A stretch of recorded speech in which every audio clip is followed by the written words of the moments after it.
Some of the unique needs of natives that are living here in Albuquerque are the fact that they've become disconnected from their communities.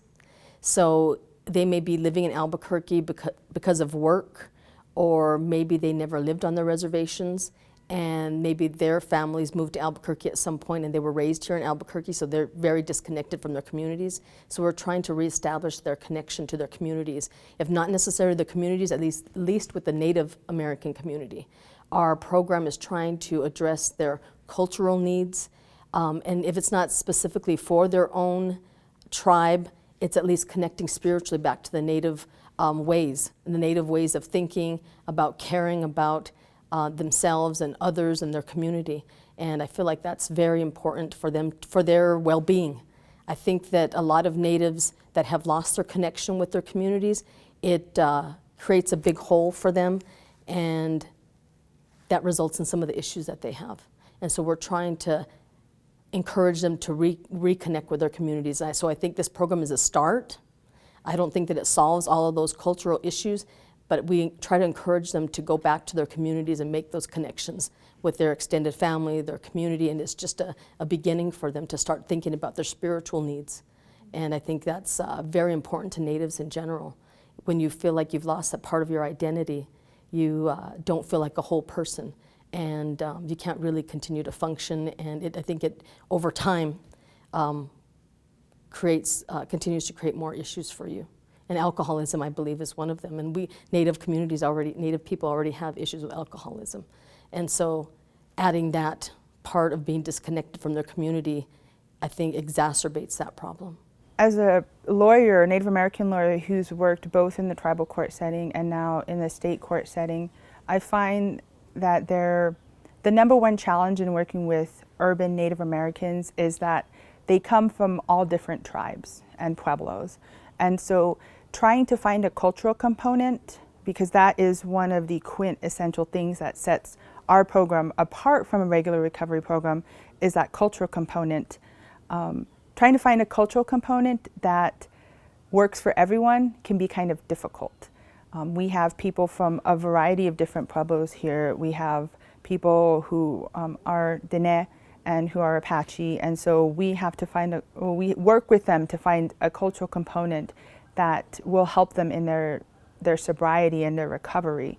I know our program, the Healing to Wellness program, did work with the Navajo Nation and the peacemaking program and their wellness program to offer the cultural component of the peacemaking court to Navajo and participants. And so I think that was a shining example of our urban Healing to Wellness court trying to find a cultural component that fits.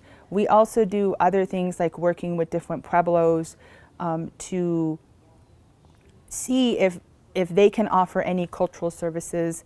We also work very hard with First Nations here in Albuquerque to offer traditional healing services and cultural components to participate, because one of the hardest things is to find that cultural component when you have so many different Native Americans participating in an urban Healing to Wellness court. Incorporating culture and tradition into Healing to Wellness court is tricky in the sense that there are many different pueblos, and then there are tribes, and people have different traditions. It's trying to tap in to the common spirituality of Native American culture, and that's very important in sobriety, quite frankly. People that enter our program already identify as Native American, so there's something in their soul that wants to connect back with their culture, and hopefully that will strengthen their sobriety. And so using that, what they already have inside them, their, whatever it is, that to move them forward and to teach them about other communities.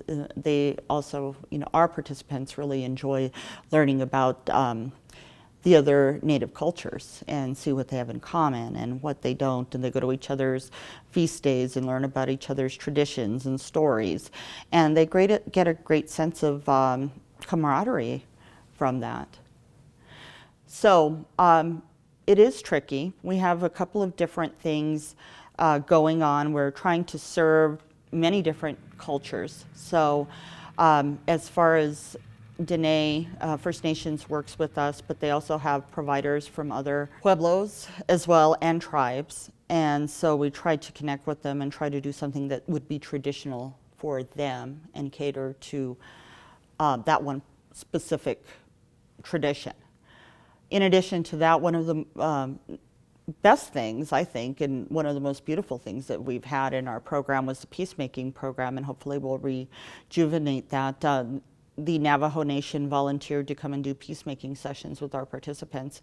And although they weren't Navajo, many of the participants, I would say even more than half, were Pueblo Indian, were just interested in the fundamental stories and how it relates to life value engagements. And, you know, and they just loved it.